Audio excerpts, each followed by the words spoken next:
So you're back at Barclay, your favorite arena. Oh yeah. How have y'all been? 22 months off. Talk about it. We're well rested. Well rested. We're well prepared. We're ready to get it on. Fans are kind of 50-50, up and down on Keith Thurman. They say he's fell in love, fell out of love with the woman, fallen out of love with boxing. He's only here for a payday against Josecito Lopez.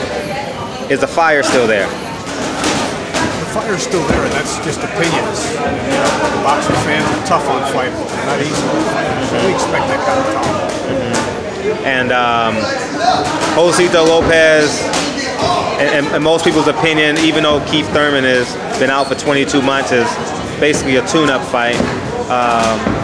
Upon beating Josecito Lopez, Pacquiao just won. We got Keith Thurman. I got Errol Spence in a tune-up fight, per se. Don't want to call it that, but who would you prefer? Or Sean Porter? Well, a rematch with Sean would be okay. Like I said, at the end of the day, Keith makes those decisions. He's the guy that has to fight. You just get him prepared for it. How's Keith Thurman, you knowing him in and out, how is Keith, the 2017 version of Keith Thurman versus the 2019 version of Keith Thurman? He's a little more mature now. He's anxious to fight, wants to fight. He's got the hunger again. And we're pleased with his mental health. Now, he had some rumblings, and it kind of caught me off guard as well. He said this year is basically no big fights. He says, I'm not fighting Errol Spence. I'm not fighting Sean. No, he said Errol Spence. I'm not fighting Errol Spence. None of 2019. So he pretty much wants to just cruise through 2019 to prepare himself for the turbulent waters of 2020. How you think that feels the fight fans that say you're going to take 365 days off in tune-ups and you've taken, well, it's what we're thinking. It's what we're thinking. Talk to us. Jump in. Jump in. Jump in. Jump in. We haven't seen you. Jump in. I'm not choosing sides. I only can tell you. Sean Porter's a tune-up? I didn't know. If you take, we'll go after him next probably to get that title back. Y'all need to listen to Keith. Okay, well, let's talk. Stop listening to the fans. Listen to Keith talk. Okay. He's going to tell y'all Saturday night exactly what's going to happen. Really? You guys are going to see. I would have loved Keith Thurman, Sean Porter at Barclay on a Saturday night in July. Would have loved it. Would have loved it. Would have loved it. Would have loved it. It's just hard for. This is a get-back year for Keith. He didn't say this is all tune-ups. He said this is a get-back year. His get-back year is getting his title back, the WBC title back.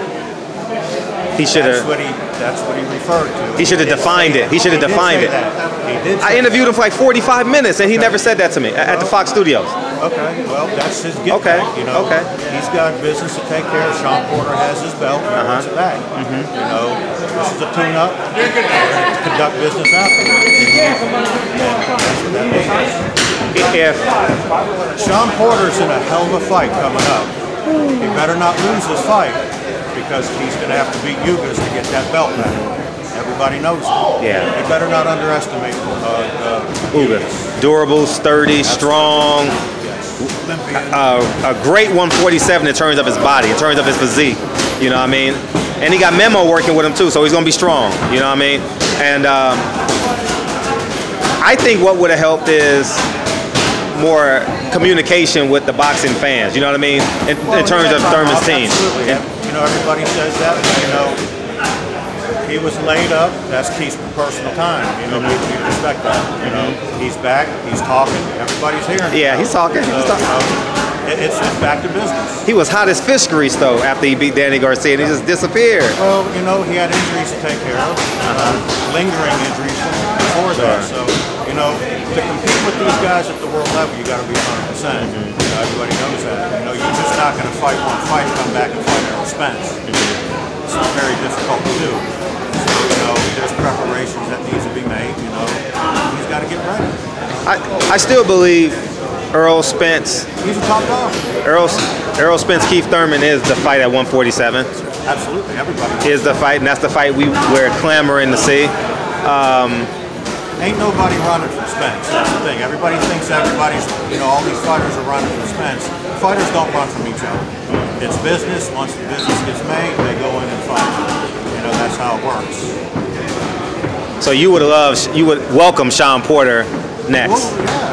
It's all up to Keith. You know, Keith determines that, and like you say, you know, we got him ready. You know, a lot of people are down on Keith because he's taking so much time off, but you know, it takes time to get back up in there, get motivated, get ready. You know, it just doesn't happen overnight. How does he win the fans back over? First Saturday night, knock this guy out. That's very first, and then we'll go on from there. So it's all based on his performance. One time is still alive and well. The left hook is still there. That's exciting to hear. He'll go nowhere. I mean, he's 30 years old. He's in the prime of his life. He still has time. There's many fights out there that could be made. So once they're made, we'll show up and fight. He's been out for 2 years. How was it making weight? Because you know you get that. There's never a problem with Keith. Keith has never had a problem with weight, ever. Amateurs, pros, never. He's always made weight. Sometimes the body composition changes. He's underweight right now. So. Oh, really? People think that we're not bullshitting. No, we don't believe you're bullshitting. We just ain't heard from y'all. So. You'll see Saturday night. You know, silence in boxing is like the devil's playground. Oh, what is Keith Thurman? Wants to know. Yeah, you know, and the fans that were 50-50 on Keith Thurman, like, oh man, he quit on us. Oh, he ain't there. But the fans that believed in Keith Thurman, huh? Yeah, well, he's gonna make them believers Saturday night, according to you. How good is Errol Spence? He's very good. Southpaw, tall, you know. His boxing skills, I think, can be improved. You know, he's a banger. He's going to come, he's going to try and knock him out. You know, that's his style. He comes forward and knocks you out. I want to see somebody hit him that's just as hard as he's hitting everybody else and make him go backwards. Let's see how Errol Spence fights going backwards. That's the key. How about Mikey Garcia? I think he's in a little bit over his head. It's a tough fight. You know? Coming up 2 weight classes against a top dog like that's very difficult.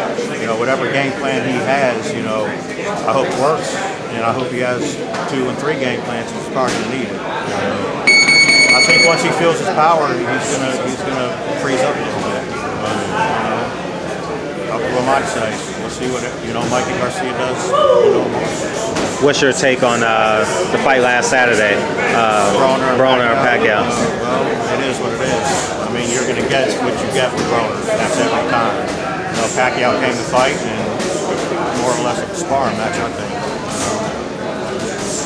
Was that 85% of the old Pacquiao? 90%? 95? 80?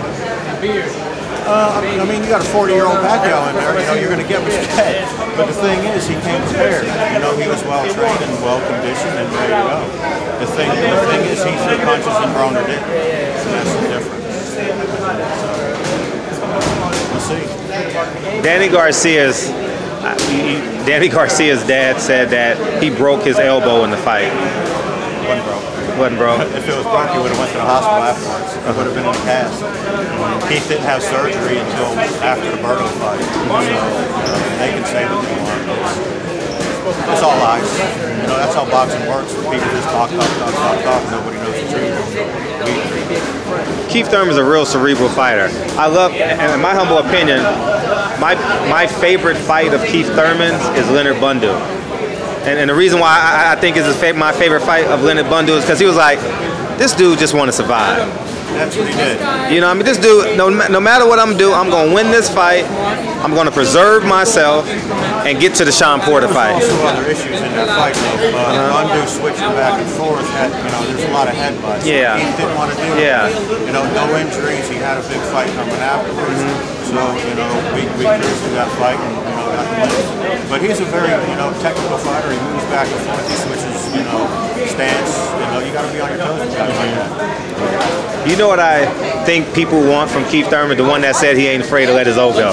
You know, like that guy was like, I'll fight you anytime, anywhere. Come on, Floyd. You know what I mean? That Keith Thurman is what excited us. You know, that galvanized the boxing spirit. When he talks, a lot of people like to hear him talk, and I think he's got a future in that afterwards. You know, he's very great. He knows what he's talking about.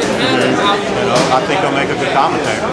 So I think you guys are going to see a lot more of him doing that, just keeping himself relevant, and, keeping himself out there. So. How about Terrence Crawford, Amir Khan? It's a good fight. It's a real good fight. Don't underestimate Khan always. He's going to bring it. The question is, can Crawford hit that spot? If he does, great. I don't. If he doesn't, I think it can go to the Carson. I think Khan can possibly get the win.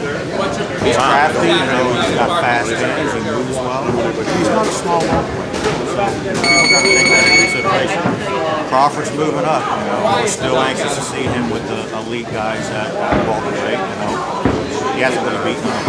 Khan's a step up. What he does in this fight is going to pay dividends. And Keith Thurman, if I remember correctly, basically has Terrence Crawford as unproven at the welterweight division. Well, I mean, all boxing people, knowledgeable boxing people should know that. Until he beats these better guys out there, there's still a question mark. He's a great talent, but there's always that question: what's going to happen when there's an equal guy in the other corner instead? We'll see that, especially at 147. He's taking the proper routes to get this fight. So, it takes time. He's working his way into the welterweight division and doing it right. A lot of fights to be made. Like I said, what would you rate Crawford's resume? Probably a B+. Until he's getting those big names on there, we'll see. Keith beat Danny Garcia and Sean Porter, two of the best welterweights in the division. Now nobody's done that yet. So, let's see if Crawford has that capability. You got to beat these guys to be, everybody's saying he's the best fighter in the world, but what's the best fighter in the world beat? Let's see. He's got skills, he's talented, south slick, south far. Let's see what he does with punching. Appreciate your time, man. Good luck the rest of the way. No problem, absolutely. All right, appreciate your time.